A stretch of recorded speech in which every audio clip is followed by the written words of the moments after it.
that included both.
All right.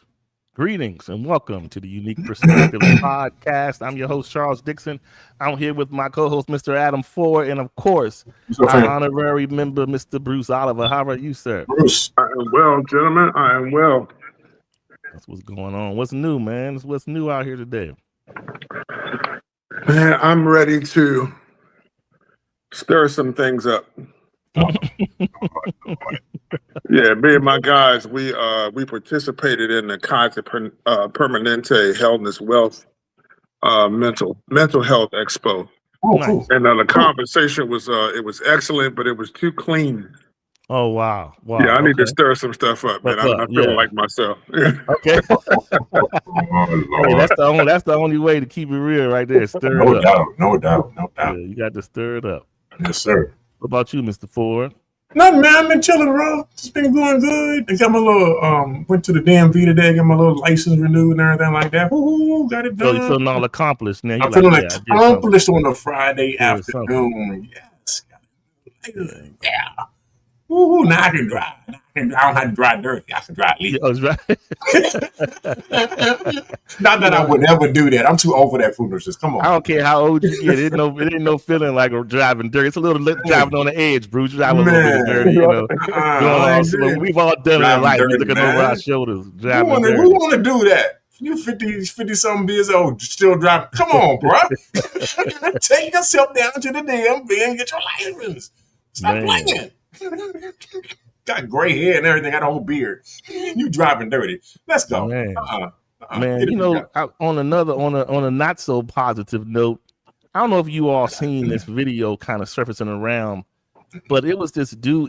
The video kind of starts off saying where the lady was saying, she said she texted her family and was like, I don't think he doesn't want to let me go. He said he wants to kill me.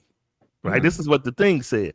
And if you've seen it, it's showing when the video comes on, the police are arriving to the front of this kind of complex. And you see a sidewalk, you see him and the girl. And what happens is the minute he hear them sirens about to converge, he turns, it is cold-blooded. Right there, when he looked, he turned to the girl and said, pow, right in her head. Yeah, I think I saw that. Yeah, the girl fell right out. And then he's trying to run, shoot back at the police, run. They got him in the street, of course. They shot him down in the street. But I said, God, Lee, I'm like, look, in everybody list should start with health and wellness, mental. Because we got some folks in the world that are not wrapped tight. And when I say wrapped tight, I don't mean you sitting inside of an asylum. What I'm saying is it takes a lot to have for your own self, and wealth and health and well-being to be able to build the proper guardrails in your own mind. It's like we always working on our body. We need to work on your mind so that when these things happen, it's going to hurt. It's going to shift you a bit, but you got to be able to have the wherewithal to think and say, if I do what I feel like doing, what's going to happen? right? And I mean, is it worth you going to jail for the rest of your life just because you stopped him or her from doing what you told them they wasn't going to do? Right. You know what I mean? So yeah, that's sad, No, man. we really need to be more intentional when it comes to our own mental health. Yeah. You know what I'm saying? And I'll speak even more specifically African American people. For a long time, we've considered it taboo, unspoken. You keep that secret and you take it to your grave. And in terms of seeking professional help. Yeah. But the reality is, you need help. Yeah. You're having all these crazy thoughts in your head. You're going through a bout of depression, and you hitting the bottle, or you're hitting the bed, or you're hitting the club, and it ain't fixing it. It's making it worse. Yeah. And the reality is, until you get the actual help that you need, and I'm not just talking about going to church and getting somebody to lay hands on you. I'm talking about seeking a professional that can help you unpack and decompress all of the issues that you've had since your childhood. So many of us are carrying so much stuff on our back, man. Yeah. Carrying so much stuff in our head, so much trauma that we have not addressed. We've ignored it. We've neglected it. And as a result of that, it's become exponentially worse. And we don't take ourselves seriously enough to go, you know what? I'm having some issues. I need to go talk to somebody about this particular thing. And then you end up with that type of situation, Charles. Yeah. When a young brother doesn't consider the value of life, kills his girlfriend, and then runs and thinks he's going to escape. Yeah. Come on, man. We got to do better. We got to do better. So I implore each and every one of us that are listening, that are on this broadcast right now, do your best to seek the help that you need so that you can do better. Because understand that it's not just about you, but it's about everybody else that's connected to you. Your decisions not only affect you, but everybody else that's along with you, man. That's for sure. Real talk, man. That was sad. Yeah, man. That's tragic. Yeah. And most of the time it comes from when you're making those split decisions to decide to take someone's life, you feel you don't have hope. Like there is no more hope for yourself or the situation. And so as long as control wins, you do whatever it takes. But unfortunately, you don't control the outcome and the narrative of that situation. When you cross that line, then it's all bets off. You know, so now either you're going to get killed yourself or you're going to live your life on the run. So, I mean, who wants to live? That's prison enough, right? Living on the run. You know, that makes me think, like, how are people defining love? Ooh. If you love somebody and then we break up, okay, I'm upset with you, but to shoot you in the head like that, right, and that was point blank, right there. And she laid right on out. I said that was chilling to watch. Wow. I said, wow, and it was several shots. That's it. Yeah. And then the other week, I don't know if y'all saw this other one. I would say that maybe 2 to 3 weeks ago, it showed this video, and it kind of highlighted it. It said, you know, ex-boyfriend, you know, he was, I guess, kind of stalking the girl. She broke up with him. So he catches her at her house. She was coming, the Ring camera caught her coming to the door, and he came up on her. And when I tell you, dude beat her up like a dude. Like, I mean, he was taking his arm all the way back. Bang. I mean, he was fighting. She was screaming and yelling. Nobody came, Bruce, but she was screaming and yelling until she got up, and I don't know if she walked off finally, like, to her door. And then the video goes off when the dude says, I ain't done. And that was it. But his face is all in the Ring camera. So that hopefully they done threw him up under the jail, because he was all on the camera. But I said, good. Like, we losing it to that degree. It's bad out here for sure. Yeah. You know what? I would admonish us, those of us who are on social media more regularly than others, that we be very careful as to what we witness that's been posted online.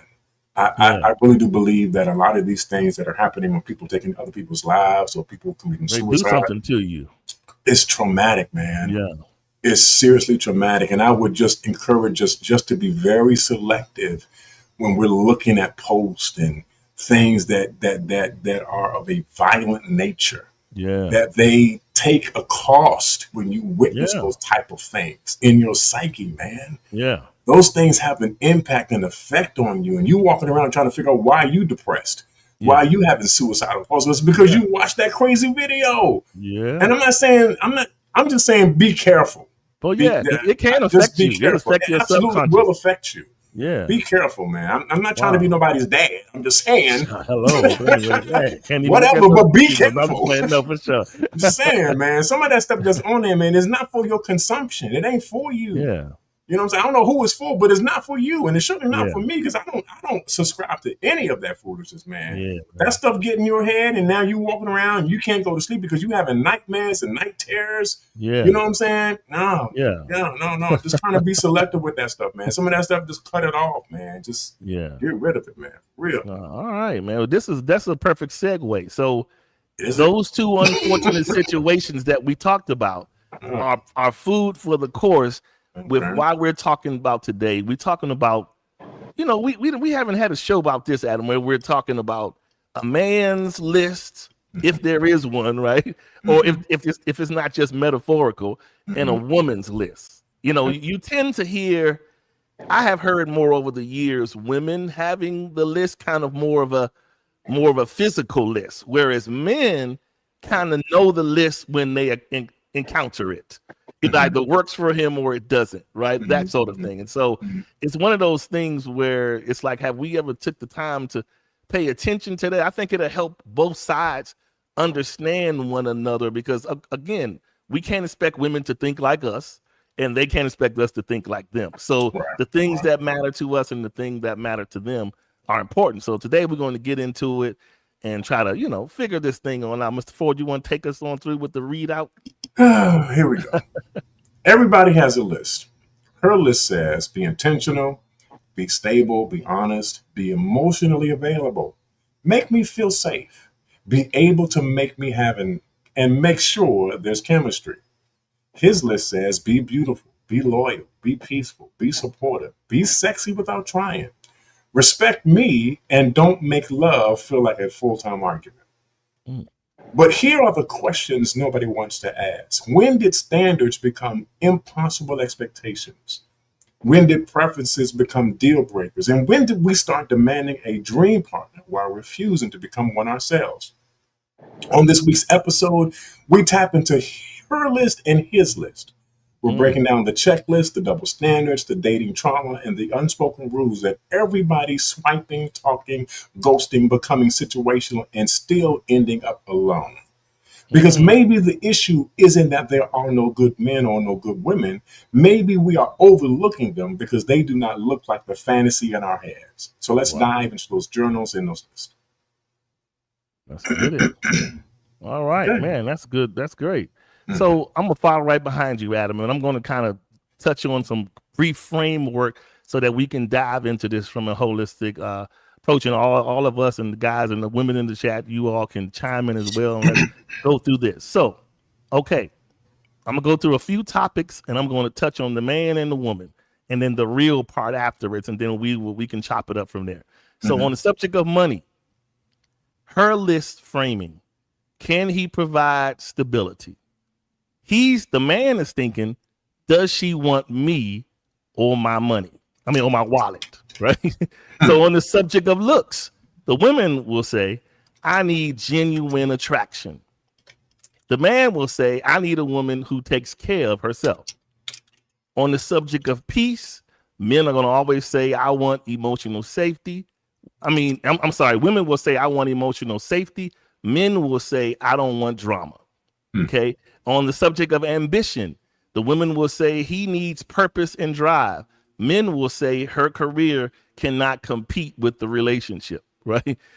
Gender roles, the woman, I want him to lead. The man, I want her to be feminine. On past relationships, her, I need emotional maturity. Him, I don't want baggage. And lastly, we can't forget about the online dating arena. Her list, his profile has to show effort. Him, her standards are unrealistic. All right, let's dive into it. This is kind of like some light framework on how we look at things differently from the male side and the female side. But it's an interesting point because if I'm just being honest, I don't think I've never written anything down to say this is it, and this is what I'm looking for. It's maybe in my head for sure, but I haven't just written this down and said this is what I need or whatever like that. I can say one thing, and I told you before Bruce jumped on Adam. When I was younger, and when I was more. Well, look, when Mom had you in the church 24/7, Bruce. Back then, it was like she needs to be saved, filled with the Holy Ghost, filled, fire baptized, all these things, and it just stayed right there. It didn't go nowhere past that box because that's where I lived in that spiritual box at that time. So we have no idea until we step out of the box how much goes into what you need as a man, and vice versa. I'm sure as a woman who may have that same story that you may have came up, however you were reared, we all came up with our own ideals, and then life happens, and then we hit the audible button, Bruce. So go ahead. The audible button. We hit the button. All that changes after life hits. Well, yeah. Wow. All right, go ahead, Adam. You want? Oh, one of y'all. Go ahead, Bruce. No, go ahead, Bruce. I think at this stage in my life, these past few years, I'm back to that church box. Oh, wow. Okay. I'm back to that box again where I need her to be. Yeah. Yeah. Oh, Yeah. you know what? I'll put it like this. Here's the politically correct way of saying it. Okay. Okay. I need her to have the type of relationship with God, Mm. the type of relationship where she can hear him guide her towards things about herself and give her peace with it. Wow. Where she can discover things about herself. So if we are having a disagreement, or if I pull her up on an issue, she won't feel the need to defend it. That she won't have a problem being held accountable. Wow. Because she understands that God forgives you, and I am on a journey of growing. Mm. That's what I need. Yeah. Oh, wow. That's good. What about you, Adam? I mean, we know you. We're not saying, just go ahead and tell them. We're not saying what. Finish that. Finish that. Finish that. Let's go. We're not. No, we're what not, I'm saying is, so Bruce and I are talking about this like this, but you're already on the other side of the line. Mm-hmm. We on this side of the line, so that's why we're not suggesting that you are suggesting something, Hey, Maria. But anyway, so yeah, we do. You about to get in trouble. Go ahead, man. I'm playing. Go ahead, man. And she off today too, so yeah. Probably listening. She might come and get you real quick. Right. but like I was saying before the show started, honestly, I never considered myself to actually have had a list, whether it was in my mind or something that I wrote down. Right. There were some there, I think, and I'm sitting there and I'm going, okay, so what did I have? If I didn't have a list, what did I have in terms of what I was looking for? And so there were only really two things, Bruce, that I was actually going, okay, these are the two things that I want. These are the two things that I need to have. And from the rest of this, we can work out the rest of it. We can negotiate the rest of it. We can deal with the rest of it, right? The first thing was I wanted her to love me like I loved her. Wow. Okay. That's what I want. I want her to love me like I love her. Take it for whatever you want. Yeah. I wanted her to love me like I love her, right? And I wanted it to be something that was substantial, something that had depth to it. It was real. It was genuine, right? Yeah. Bruce taking those names. That was going on. The other thing that I had was, and I'm again along the thought of what Bruce was, I just wanted her to love God. Wow. Yeah. I wanted her to be a born again believer. Again, my faith is central to my life. So I need us, in terms of our walk, our spiritual walk, if you will, I needed us to be walking in the same direction. Yeah. Serving the same Lord. You know what I'm saying? Those were the only two things. Everything else, as far as I'm concerned, were negotiable. They were up for grabs. I didn't have a whole lot of other things. But then I think for me, at my very heart, I'm a very simplistic person. I know sometimes I can be simple-minded. Yeah. I can be simple, okay? But I try to keep my life as uncomplicated as I possibly can. Yeah. Life by itself is already stressful. I don't want to add another layer of stuff and list and do this and do that, and you got to meet this expectation, and you got to meet. No. Me.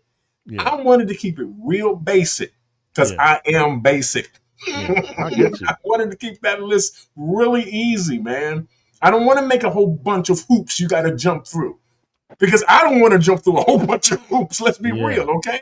So I want to love me and love God. Bam, that's it. So you got those two, we good. Here's a good call out for both of you all to briefly touch on. I think this is important because we won't assume everybody watching understands that comment when you say love God. So the point I'm saying to you all, if each of you can give a brief reason why a person like or Bruce saying being filled with God's spirit or like walking in unity spiritually matters to you, because there's a reason, but I want to know what you guys think about it. Go ahead, Bruce. You got it.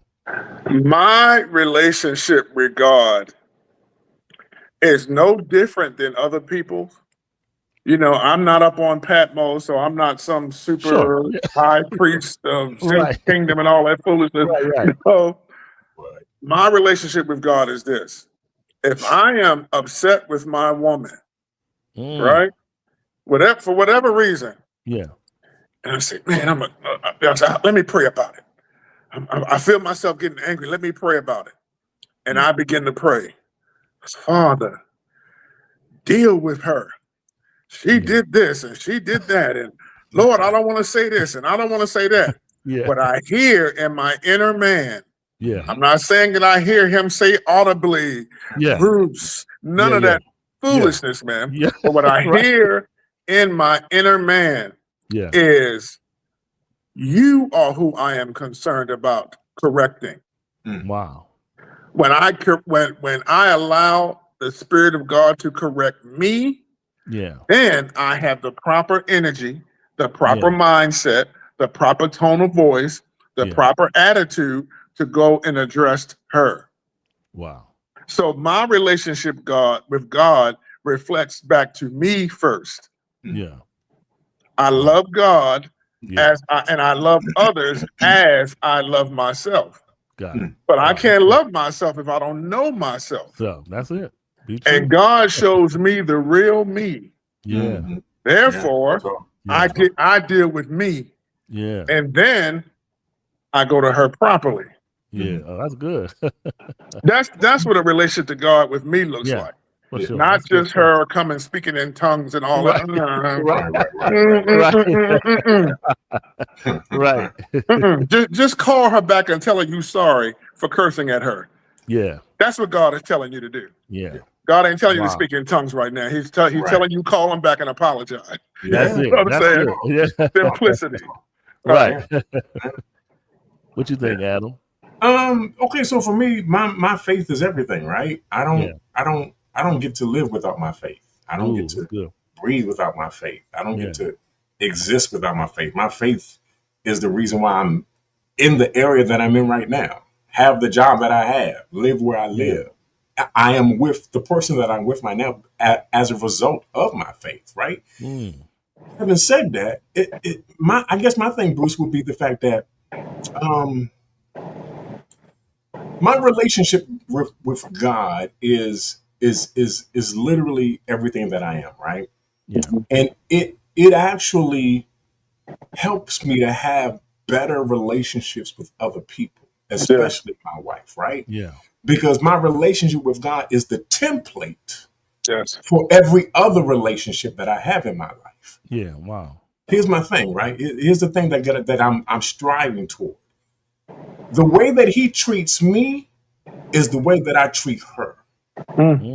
He treats me good. He loves me good. He blesses me in a way that I don't even deserve. In the same way, I show and demonstrate my love to her because of what he does. Is I'm following after his example. Yeah. His example is the example that I desire to fulfill in my own personal life, in my relationships, especially with my wife. Wow, You know, that's good. so how I deal with how he communicates with me is how I communicate with her. He shows me how to do the things that I don't necessarily know how to do. Because when you grow up in a broken home and you don't have a dad with his wife, my mom, to show me how to do this, well, now I have to go to my Father in heaven. And he has to give me a template and a model by which I can pattern the rest of my life with. So how my relationship is with him is how my relationship is with her and everybody else in my life. That's how I see it. Again, I don't have anything without him. Yeah. I literally don't have anything without him. Yeah. This has been a walk with him every step of the way. God knows. And here's the thing though, Charles and Bruce, I realize more and more and more that I really don't deserve none of the stuff that I got. Yeah. And here's the thing, Bruce, I don't deserve her yet. He shows me grace through her, by her being in my life, that he loves me the way that he loves me. So how can I not love her? Yeah. Because he loved me the way, man, come on. Y'all don't want to have a real talk about this. You know what I'm saying? Yeah. So Bruce, to kind of like piggyback on what you were saying about the reality of being in a relationship with God is more about us than it is about anybody else. Yeah, he checks me every single time. Yeah. And the thing of it is, having been with him as long as I've been with him, I already know what he's gonna say when I've done the thing that I should not have done. I'm like, okay, let me hurry up and get to him. Right. He come looking for me. Right. let me tell him first. I know he already know what I did, but let me tell him first before he tell. I need to get this straight. I need to get this straight. And so in this way, this is how I am able to walk out that life, right? That he shows me that I have with him. The life that I have with him is the life that I have with her, is the life that I have with my children. Because it is his example that I'm following by. The way that he loves me is the way that I love her, the way that I love them. Wow, that's Real good. talk. Man, listen, I guess I'll just go ahead and go. All right. No, listen. You want to put us out there? I have shouting up in here. No, listen, man. You're right. You're right. You gotta have church. No, Whatever. this has all come full circle for me because I was raised in church from the pew on up. So I get the whole thing. And I think when I look at this and when I look at the importance of your partner having their own, I say their own, not a relationship tied to me, but their own relationship to God, with God, is because when I look at it, I imagine it as I can't see a man who wouldn't want to have a woman in his life that has her own spiritual guardrails. Like a woman without guardrails. Listen, I have chosen over the years, Bruce, if you know some of the Bible terms, I have chosen the Canaanite women over and over again. But you know why I chose them? This is the lie we tell ourselves as men and women. We think we have enough spirituality to carry them. We think, I know God and I understand it. It's okay if this person doesn't, or they have everything else, or it's okay if this, and this. I feel this way about them, so I'll forgive that part. But that thing will singe your entire life. Because it's the biggest lie we tell ourselves is that we got it. And the whole point of it is when trouble comes, this is where we as men and women hope for the best to arrive. Because at that point, think about the scripture that says, trust in the Lord with all thine heart. But here's the biggest part about it. And lean not into your own understanding. So a woman that has a spiritually charged heart won't just lean into her understanding. She's going to seek her guy so that we can come to a godly understanding and get it right. So the point is, am I saying every church woman is stellar? Absolutely not. Let's just be honest. The spiritual walk is as strong as you prove it to be. If not, it's just like any other secular situation happening, right? So it's all up on that. But ideally, yes, when you have a relationship where you can defer to your person and trust that they have your back, they have your best intentions. That's the key. That's all any man could ask for. Does she have the best intentions for me? And does she apply God to those intentions, right? Okay. If you can have that, you can go a long way. It's just nowadays, Bruce and Adam, you understand why that scripture, as the older I get, you understand why that scripture says, he that findeth a wife findeth a good thing Yeah. and obtain a favor. He's saying when you find the right one, the favor comes. But we get stuck on, I don't understand that scripture. There's plenty of women. You ain't gotta find the right one. You just find a one, right? But the right one Yeah. is the real deal. So yes, Okay. that's all. That's for sure. Yeah. All right, You know, man. I haven't, well, I had met one, but it has been rare throughout my 57 years that I met a woman who had the type of prayer life or the type of walk with God that she would come and say, "Hey, can we talk? Yeah, baby, what's up? What's going on?" You know, I've been praying and I feel as though the Lord has been saying to me that I've been talking to you a little foul lately. And I want to Ooh. apologize. Ooh. Oh. Ooh. You know, I've been praying lately, and the Lord says that I need to discipline my finances. Wow. The Lord said that I should turn in my car that I'm paying $900 a month for. Oh my goodness. I haven't met that. Wow. You understand what I'm saying? Yeah, no, that's good stuff. Where the Lord deals with the individual. Instead of And you, then, instead of and then just the she partner. presents and she Yes. comes humble. Yeah. Yeah, that's good. Wow. Or the Lord told me to apologize. That's bigger than all that you just said. Oh, bigger than all of it. Right. Wow. I'll pause on that right there. That's good. No, but you know what? Let's Sorry, just be start honest. my red pill up. Let me stop. No, right. Oh, Listen, Lord. as men and women, let's be honest. Most of us, when we are calling ourselves advising your partner, your woman, your wife, or your man, it's almost always one-sided.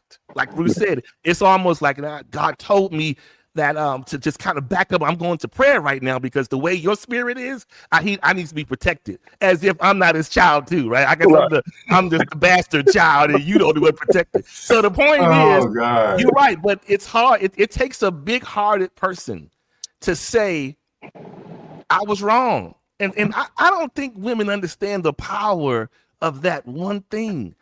Sometimes all we want to hear, yes, y'all can beat us at the clap back. Y'all, we ain't gonna win the argument. Okay, they're gonna out yell you, all of these things, it's a wrap, right? But in some of these situations that we encounter, I refuse to believe it is always the man.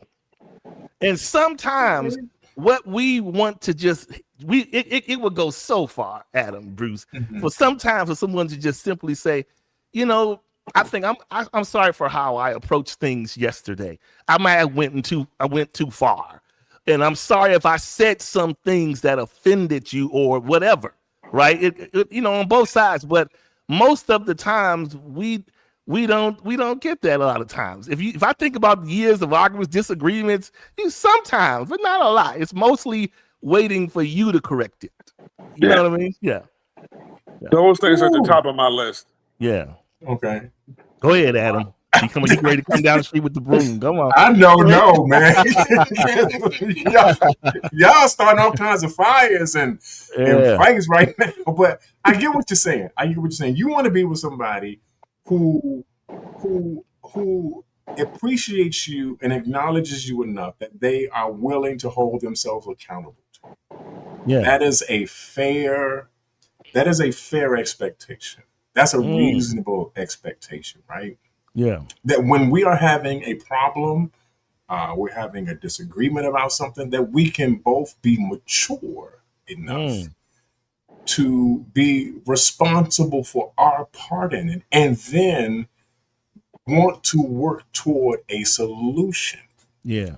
But again, it takes for a person to have a level of maturity to be able to do that, right? Yes. Here's the other part of that. And this might rub you the wrong way, but okay, be that as it may. I think sometimes, and I'll say that I'll speak from my own personal experience. Okay. often I find it to be more advantageous to be humble and submitted, right? Not submitted to the point where you're running roughshod over me, Yeah. but humble to the point where I'm okay. I hear what you're saying. I hear what you're saying. Because what I like to do is I like to put myself in their shoes. Yeah. I want to see it from your perspective so I can understand why you're saying what you're saying. And then be able to communicate it to you in a way where you know I understand what you're saying, right? Yeah.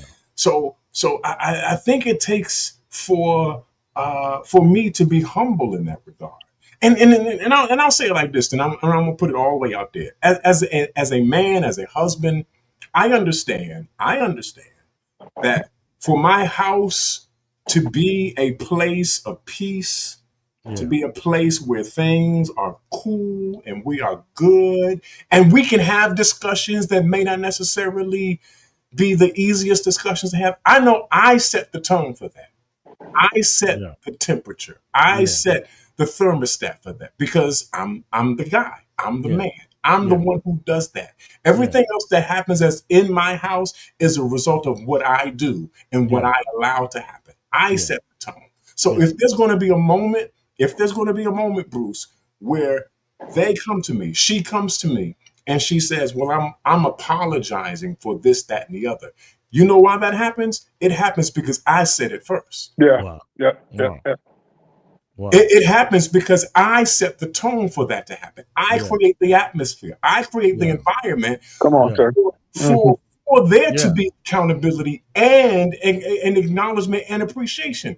Now, if I come in here and I'm acting all toxic, I got my toxic masculinity thing going. And Yeah. I'm like, yeah, you better do this and you better do that and you better do this and you better do that and you better act like you know who the man up in here, who wear the pants. You better respect my authority.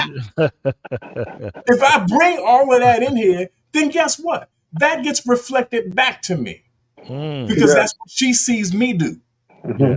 That's what the children see me do. Even the dog. Yeah. The dog Yeah. will start acting crazy, right? Yeah. But if I come in and I promote peace, if I promote appreciation, if I promote gratitude, Yeah. if I promote apologies Yeah. and I'm sorry, if I promote submission and humility, that's exactly what's going to be in my Wow. house. Wow. And I don't look for anything else to be in my house because I know what I bring to my house. Yeah. So if you're acting in a way that is not conducive in what I've already done to my house, then you are out of order. And we need to address that. But if I'm bringing peace, if I'm bringing submission, if I'm bringing apologies, if Yeah. I'm doing it first, hear Yeah. me real good. Yeah. Everybody, if I'm doing it first, then everybody else have no other choice than but to follow that example.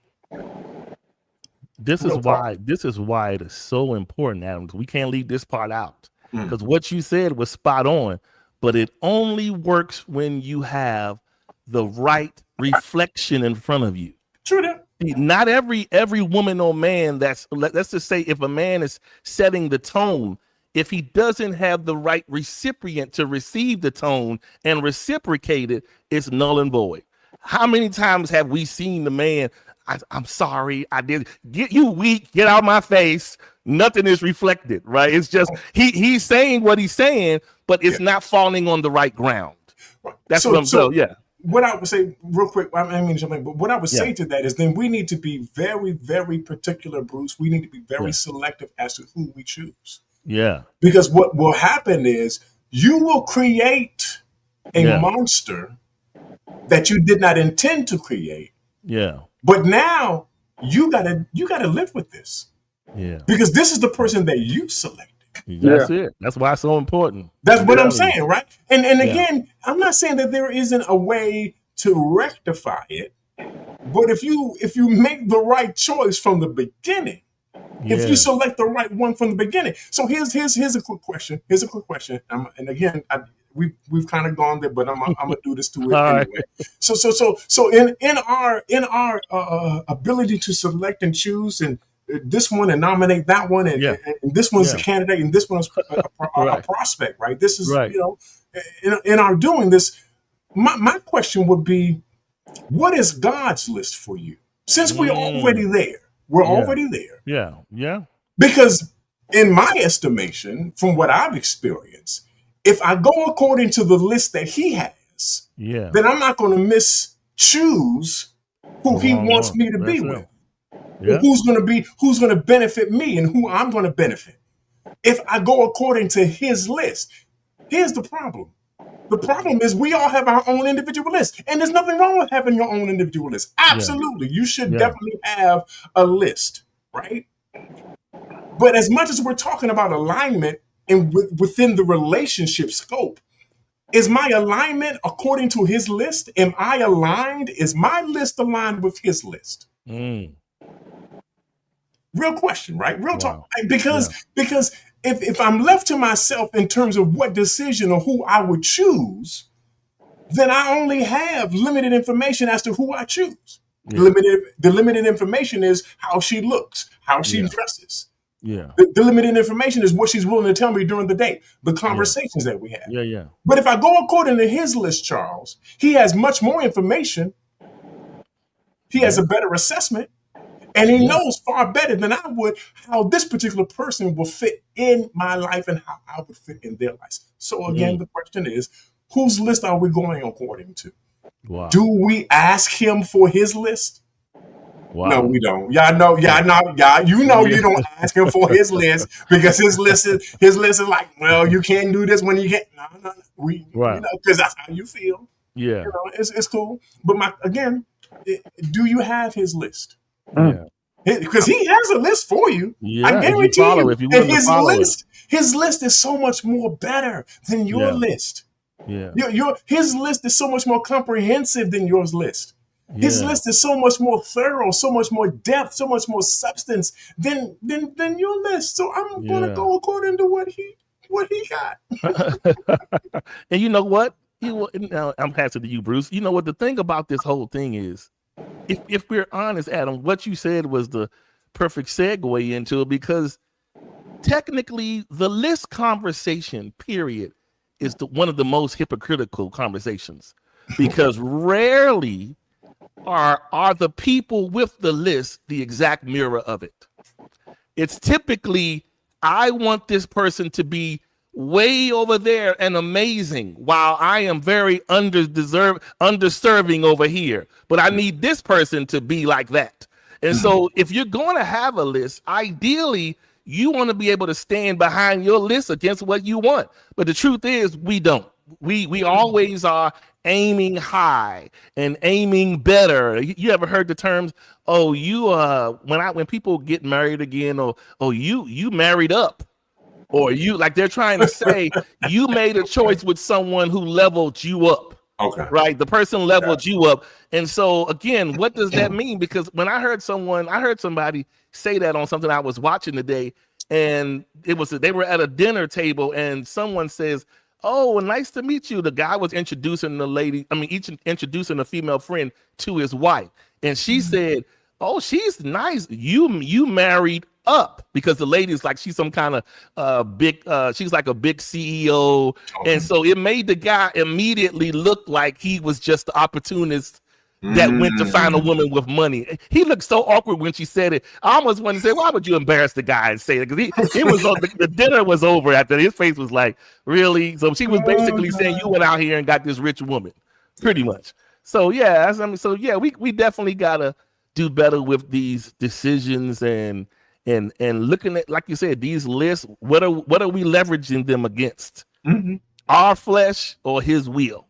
What are we leveraging them against? And so we can touch. This is where I want to shift this and see what you guys think about this. And while I'm doing this, ladies, if y'all would help us share some examples of a real-time list in your head, and then we'll tell you guys what we think sometimes. And let's start with this. And I brought this up before we got on the show, guys. The whole subject of a provider. I don't think we tap into all what a provider is and how that translates over to the partner that we choose. Yeah. You, Bruce, what you think?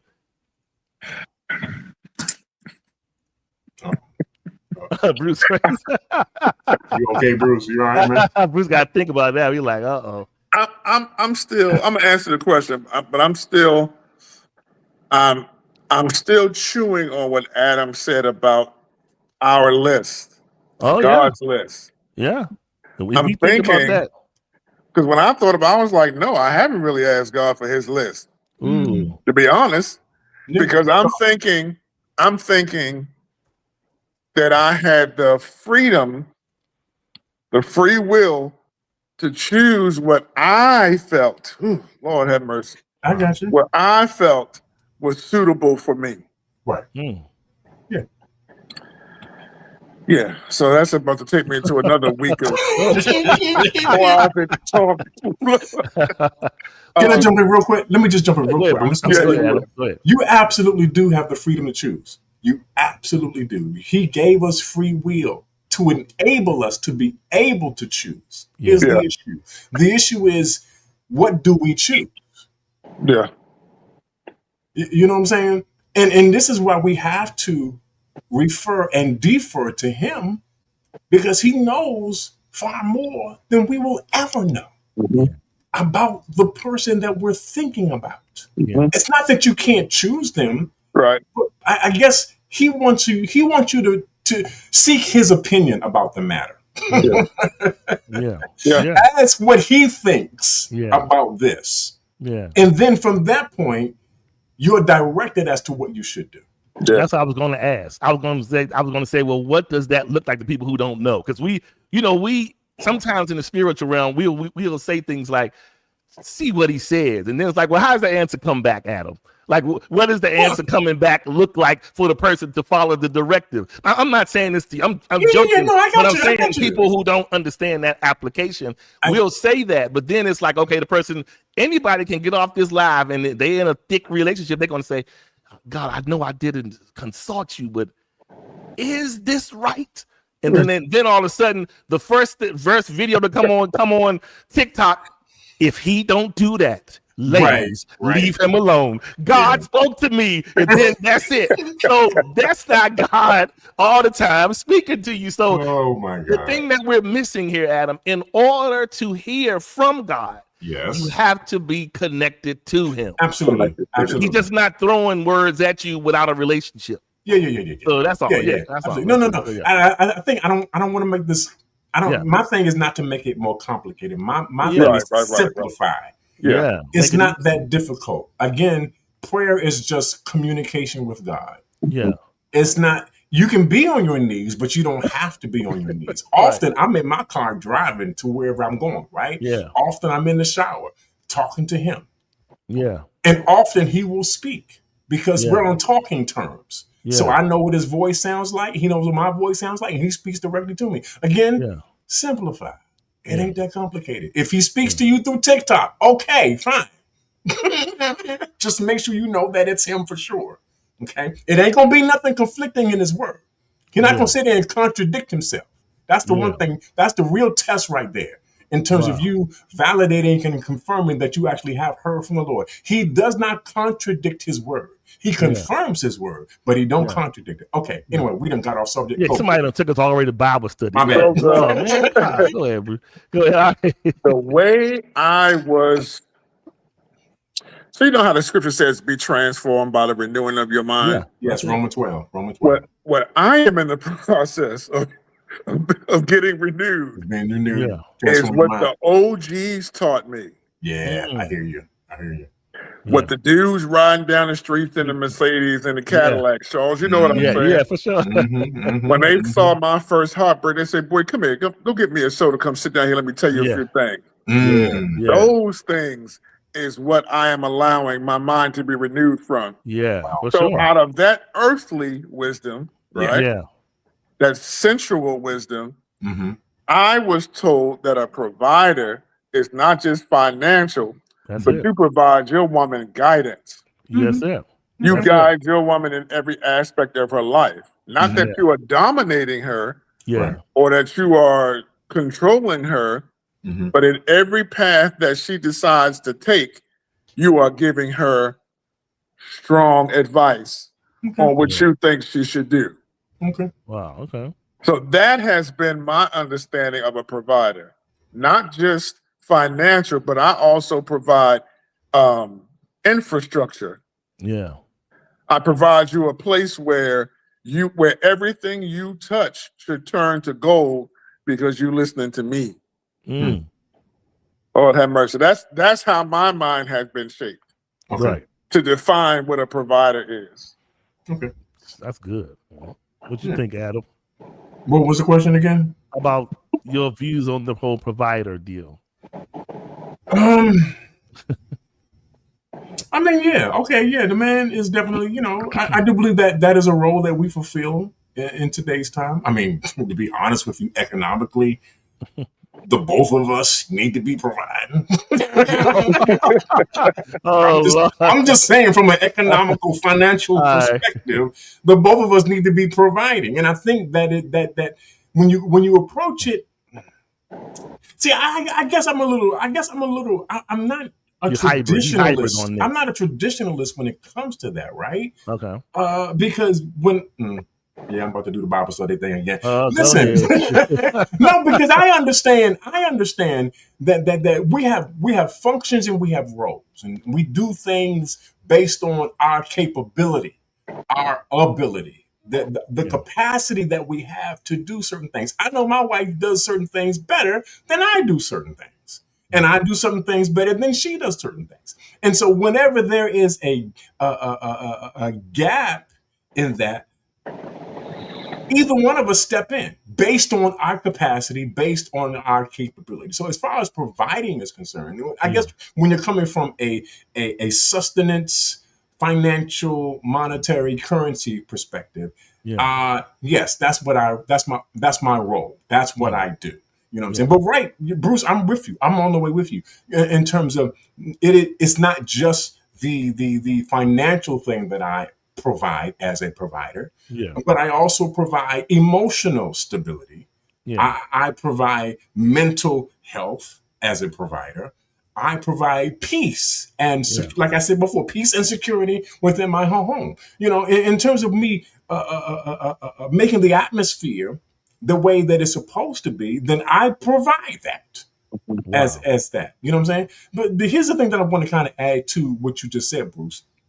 As much as she might be asking me what it is or seeking guidance from me, I know that I only have a limited answer to that question. I am a limited being. Okay. I have limits. But if I seek the one who is unlimited, and I ask him the question that she asked me about the decision that she should make, then I'm going, okay, well, God, what you want her to do? Well, and she's asking me, I'm asking you what you want her to do. Because I'm not smart enough. I don't have enough intellect to be able to tell her the right thing. So you tell me and I'll tell her.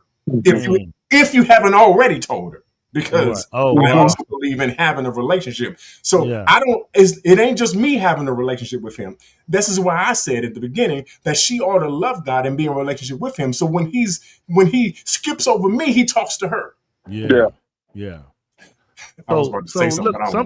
Something comment here. Stephanie says a man's guidance is his woman's protective. Now I would argue, Stephanie, that a lot of this is where it gets real sticky, Bruce, Adam, is sometimes when a man, it depends on the woman, but sometimes when a man is attempting to advise or give his opinion, the next thing that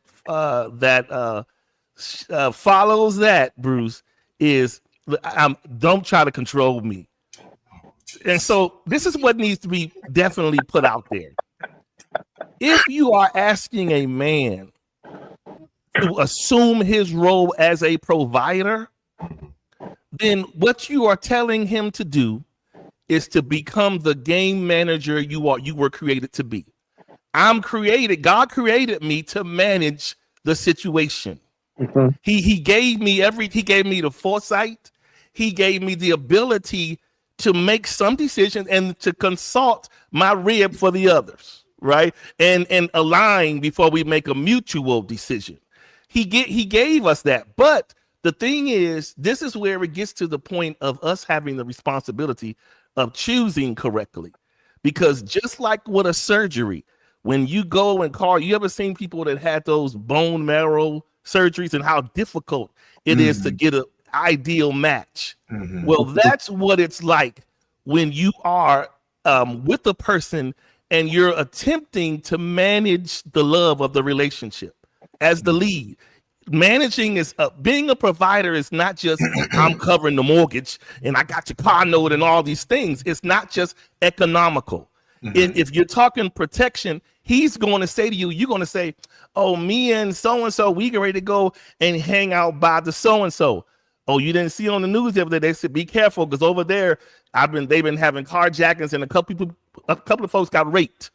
So he's attempting to give you advice, not to control you, but he's letting you know from his wisdom, hey, that's fine, but be careful. Or maybe you shouldn't go. But then sometimes it can be looked at as, oh, you trying to control, right? And so that's that fine line with having trust with one another, so that when you are both advising each other, it's done so in a fair space. And it's not made to feel like one person is constantly, being in a spirit of dogma. Like I'm just, you do what I say and that's it. Right. But it should be an open enough vibe between you all so that when this is happening, it's happening right. Because like, again, if you want a man to be activated as a provider, you have to do your part to make sure that space is made so that he can do so. If not, don't call on him if you want to reject him.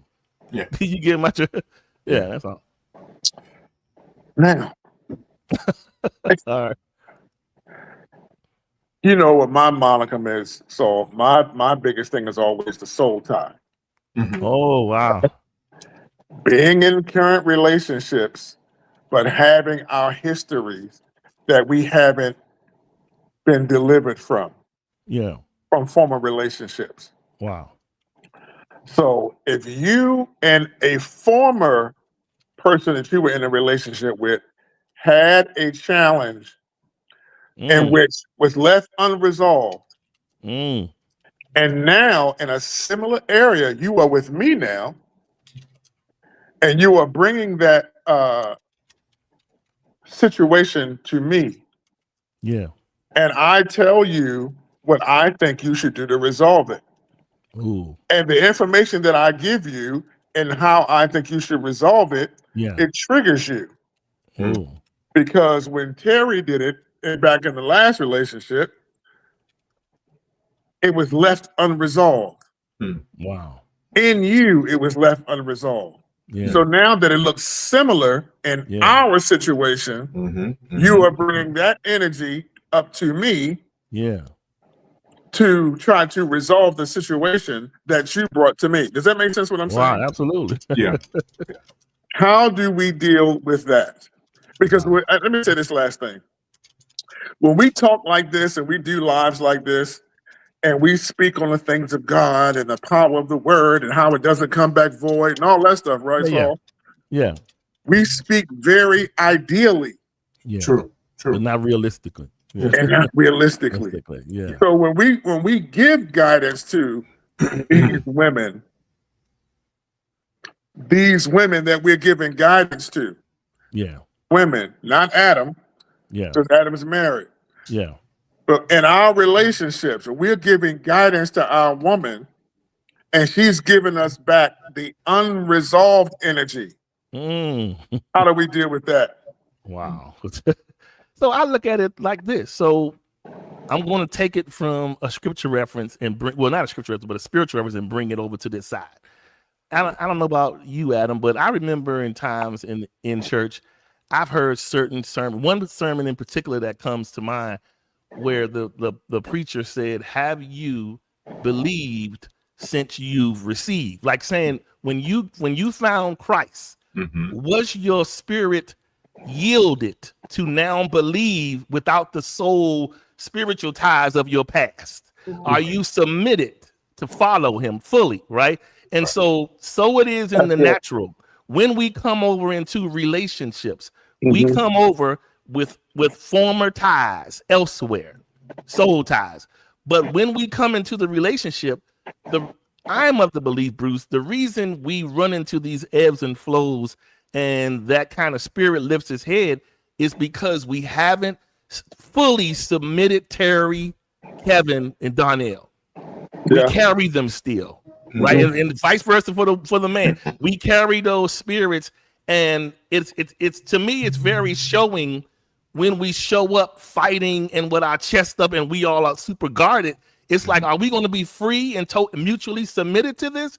Or are we going to just live on the outskirts and date each other from afar? Like, even though we may be closer, we far off because we super guarded.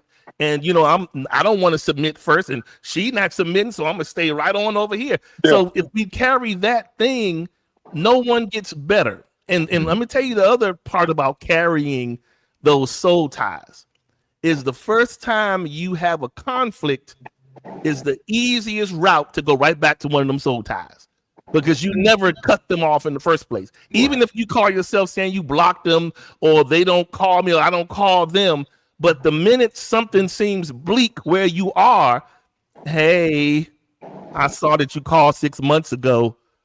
We trying to resurrect it, right? And so because it's safe to us, so we try to resurrect what feels natural, even though it's not right, but we try to keep it around because it's safe and it feels familiar. But I would say to you, Bruce, in that answer, if you notice it, the only thing you can do is call it out and communicate it. You got to say, hey, can we have a talk for a second? Yes, you know, you're probably gonna get that, Bruce. what? No, this plan. But anyway, you're gonna see. So you're gonna get the conversation, and then you're gonna say, you know, I noticed I mentioned something to you yesterday when you brought Problem X to me, and I mean it could be me, but the vibe I got was that you kind of rejected it, and you did it in a way that brought more trauma than my response was worth. So what I would say to you is, can we talk about that? Can we possibly unpack why that feels like that? You know, and why does it feel like I feel like somebody else is in the room with us besides me and you? You know, then kind of unpack it and go from there. And so the person still may reject it in the moment, but it's still good that you brought it out, and so that you're calling them to the carpet to say, I see you. Even if you don't want to admit it, I still see you. And if we're going to work this out, we're going to have to confront it and deal with it. You know what I mean? I hear what you're saying, but I'm just guarding my heart, Charles. I hear you. I hear you. So out of it flows the issues of life. I'm sorry, Adam. I was taking a pot shot at Dr. Trisha. Oh, what she said? God. Oh, okay, Dr. Trisha says, oh, wait a minute. This one right here, Bruce, this comment, or another one? Was it this one? No, I didn't read her comments. I was just wanted to bring up my continuing conversation. Okay, got it. All right. So let me, and you know, I'm sitting there, I was listening, I said, okay, yeah, I get that. I understand that, because all of us having been through previous relationships, we carry the past artifacts of those things. We carry the past ghost of those previous relationships, whether they be good, whether they be bad, whether they be indifferent. We still carry pieces and parts of those previous relationships that we have been in, right?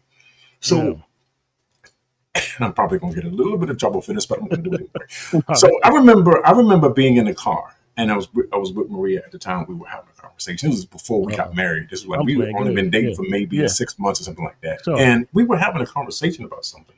I can't remember what it was exactly. But I do remember me saying to her, I said, so based on what you've just said, I'm dealing with not the person, but I'm dealing with the ghost of the person. The remnants. The like I said, the artifacts, the aftermath of whatever this was. I was like, okay. And so this, again, this is the reason why faith is so important. Because I realized that this was going to be something that I needed the wisdom of the Spirit of God to be able to direct me how to deal with this. This is what I realized. I realized that in order to deal with this ghost, in order to, I guess, for lack of a better word, to exercise this ghost. Wow. All right.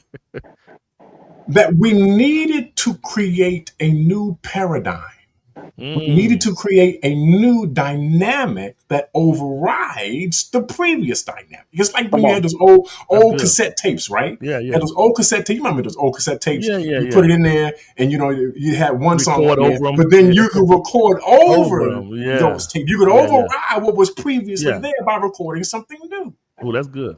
So this is what we need to do when it comes to this, because all of us, men, women, everybody, right? We have experienced past relational trauma. Yeah. We've experienced that. And for a lot of us, we carry that with us. We carry that into the new relationship, right? Yeah. So in order for me to not become subject to the past, I have to create a new present, if you will, in terms of how I deal with you. Now I'm only dealing with you based on my past. I'm dealing with you based on what I went through, but I need to strive to create something new with you, because you're not her, and he's not him. Yeah, that's it. I'm still dealing with the ghost. Wow. Let's exercise this ghost. Let's do something new. Let's create a new dynamic between the two of us that overrides what happened. Lord, I feel my help right here. Come on, sir. Yeah. And some of us have lived with the ghosts of the past for so long that we become accustomed to them. That we wake up in the morning to them. We go to bed at night with them. They're on our job. They're in our car. We see them at the grocery store. We see them at the restaurant, because you haven't taken the time out to override those ghosts. Wow. You need to record something new to override that whole thing. And so when I get into a new relationship, I know what I'm bringing with me, and I know you're bringing some stuff too. So let's work together to create a new paradigm. Oh my goodness. Come on, let's work together to create a new dynamic that allows us to deal with each other freely without having to carry the past ghost of yesterday. Yeah. Wow. That's how we deal with it. That's how you get rid of that whole stuff. You know what I'm saying? Yeah. Behold, all things have passed away. Yeah. Behold, all things have become new. Yeah. If you need a scripture reference, we're doing Bible school. We need Bible school today. So just no, that's good, man. Yeah, that's it right there. Creating a new history. Yeah. Just do it all over. Just do it differently than you did it before. And that's the thing, though, right? So learn what was wrong from the past relationship. Learn what you did wrong in the past relationship. Learn what they did wrong in the past relationship. Okay, learn that so you don't repeat that mistake again. But in this new relationship, we are creating something new. Yeah. Because I don't know you and you don't know me. Yeah. So let's do something different that we didn't do before. Okay, you walked out before while the argument was still going. Ooh. Don't walk out this time. Do something different. Yeah. Yeah. You don't like to show affection. Okay, stretch yourself a little bit and have a little bit of affection that's going on. Yeah. Do something different than you did before. Otherwise, you're bound to repeat the same mistakes over and over again. Mm-hmm. How do you in that situation, how do you navigate? Like, I hear you, because you are saying it, but how do you ensure the mutual buy-in of selling that new paradigm? Because think about it. Sometimes when you're telling the person, choose this next time, don't do this, it can look like, again, you trying to run my life. Okay. Or you trying to force me to do what you want to do. So there's a way there's a kind of a magic to it that we have to, you know what I mean, navigate it in a way so that it is inviting. That's all I'm saying. Yeah. Now, it's not magic. Watch this. It's real easy, real simple. It's not magic. It's not magic. It's me being consistent with you. It's that simple. It's me being consistent with you. So I show up every day. Yeah. Every day I show up, I'm overriding what he did. Yeah. Every day I show up, I'm doing something that helps you. Wow. Every day I show up, I'm here. I'm talking to you. I'm engaging you. I'm taking you out. We're taking each other out. We're enjoying each other's company. We're creating something entirely new. Yeah. I'm keeping it real basic, real simple. And I remember again having that conversation with Maria in the car. And I realized, I got to deal with this. I got to deal with this. Oh, wow. I got to deal with the past person. The person is not even in the car. But I got to deal with that ghost. Wow. I got to deal with that. I got to deal with that, whatever that is. So that means I need to show up. And watch this. Every time I show up, I dispel that ghost. Every time I show up, that ghost evaporates. Every time I show up, that ghost disappears. Why? Because he can't remain here. I'm going to be consistent. I'm going to be consistently in your face. I'm going to be consistently talking to you. And every time we have a conversation, it overrides old conversations. Every time I show up, it overrides when they did show up. No, it that's overrides all of that. Yeah. And it's just that simple, y'all. It's consistency. Being consistent in the relationship, showing up in it, appearing in it. I'm here, baby. I ain't going nowhere. I ain't going nowhere. I'm here. You bring all the church mothers out. I'm gonna need that cash app again, Adam. He gonna turn the Friday night Bible study, Bruce. Man. Oh my goodness. But you know what? Because all of us deal with that, right? I mean, all of us we've had to deal with that. We've had to deal with the stuff of other people's past, the stuff that we did not create. We didn't cause it. But yet and still, if I want to be in a relationship with you, I have to address it. Wow. We can't move forward until I do address it. So this is what we're going to do. I'm going to show up and I'm going to talk to you. And everything that they recorded on this tape before I got here, I'm overriding it. I'm recording something new. Yeah.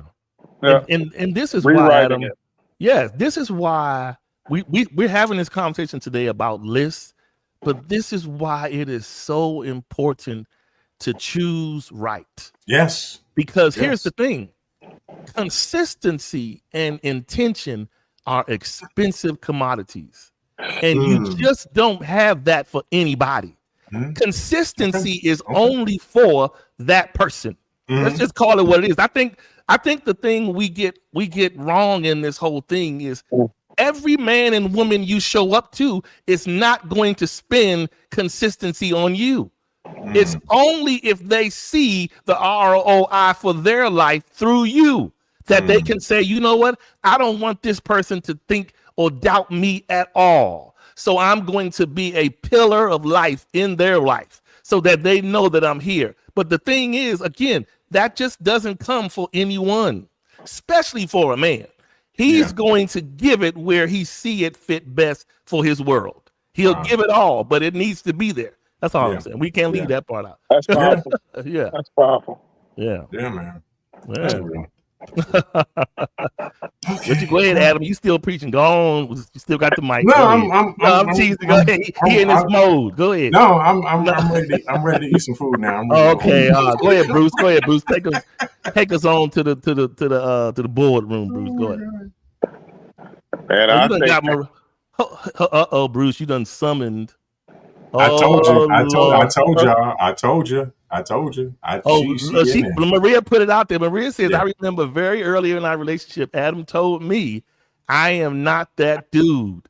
So I had to remind myself, yes, you are not that dude. That's good, Maria. Well, here's the thing though, right? So saying I'm not that dude is one thing. Yeah.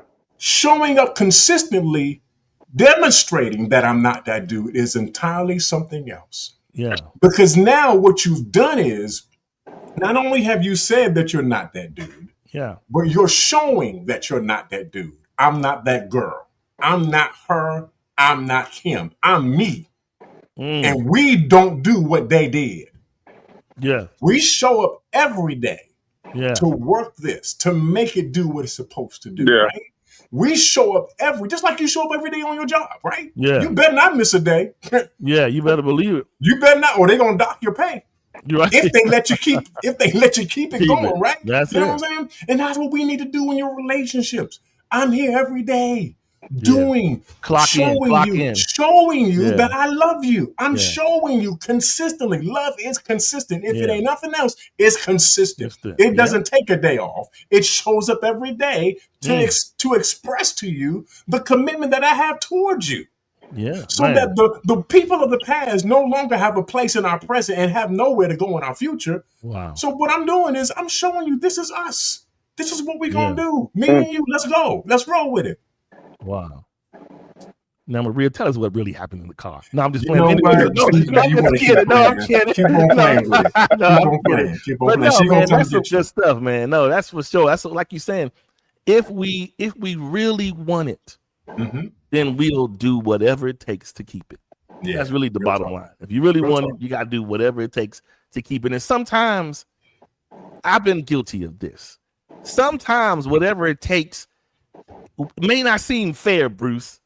It may not be 50-50, but it's whatever it takes. And that's how we have to look at it, especially as the leader. Then we gotta bite the bullet. Sometimes it's not going to be 50. It's not going to be 60-40. Sometimes it may be she only gave 10 this week, or vice versa. I may show up lack. But again, it's saying to yourself, that's okay. That's why I'm a big proponent of all relationships or even marriages. While the marriage is growing, while the relationship is growing, so should our reserve account. Absolutely. Yeah. We should have a relational reserve account. Okay. So when we are in the negative, we have something to bail us out. A lot of times we get into arguments today and the relationship is broke. Once we get in there, you know what, I'm done. You blocked. No kind of reserve or nothing. Just dry cut off. I'm done with you. And so we have to build these reserves so that it's just like in your car. You get that gas light that comes on. That typically means, okay, you got to get 65 miles before you're gonna be out. Just imagine if you just drove, no gas light, and you just pull over and you pull it over. No warning, no indicator. So that's what a relationship without a reserve looks like. No indicator. It's just you get in an argument, somebody feel away, it's over. Yeah. That's especially in this culture of ghosting that we live in. It'll be over and done, and you won't even know till you text the person and your text is green. You're like, it used to be blue. You know, the person blocks you, so you don't even know. So yeah, man, this was a good show, fellas. This was really man, good. it was good. This was really good. Yeah. Oh man, so man, any last words before we get ready to steer this into the depot? Anything quick y'all want to add before we go? Lasting advice. I advise everyone to replay this. Yes. Oh, that's good. That's good. Yeah, for and sure. listen to those nuggets again. Yeah. Real talk. I might have to do that myself. I thank Adam for that reminder. Yeah, for sure. It grew me 2 inches. Yeah. Yeah, For sure. No, and that I'm part about 6'3" now. the paradigm, like you're saying, if nothing else, what I'm gonna walk away with is re-recording over that old cassette. Stop focusing on what's on there now. And just do your new recording. Because a lot of times I get stuck in the present record. I think I heard another voice on there. So I don't like the voice up here, and you reacted just like it. No, but the point is, we gotta, like you're saying, erase those things, because truth be told, let's just be honest. In this age that we live in, if we honest, everybody's scared. Even in your relationships, you're scared because you feel like we're in this matrix, as you say, Bruce, that where anything can change in a twinkling of an eye. All it takes. Look, Bruce, you can think you got your woman all you like. All it takes is, hey, I'm Terry, and I'm here in your DMs to let you know I've been watching you. I'm just saying, and guess what? Depends on how that DM catches your man, your husband, or your wife can dictate the outcome forward. True that. So that's why you gotta keep it tight and right. Yeah. Or you don't want it loose. And it's easy for us to get lax and it becomes loose. But you got to keep it tight and right if you want to have something valuable today, because it is hard out here. Yeah, I say just, we're gonna go because I'm hungry and I want some food now. Okay, all right, man. Listen, just make a new mixtape. Yes, make a new mixtape. That's good. Yeah, let's go. You be the DJ of your own relationship. Oh, that's good. Mixtape. Real talk, and even do remixes if you need to. Oh, that'll work right there. Do a remix. Come on, let's do a remix. No, for sure. That's good. Do a new mixtape, man. Do that. This was good teaching today, y'all. This was somebody took their vitamins, but all right, that's all right. I take my vitamin. Yeah. What you talking about, all right, bro? y'all be safe. Hey, Bruce, you hang back for a second when we go off of this. All right, y'all. Appreciate y'all. We'll see y'all next week. Some shrimp talk.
right, y'all. Y'all all have a great weekend. Hold on a second, fellas. Y'all have a great weekend, and we'll see you guys next week, same Have a time. great weekend, everybody. That channel. All right, these some shrimp tacos. Let's go. Oh man.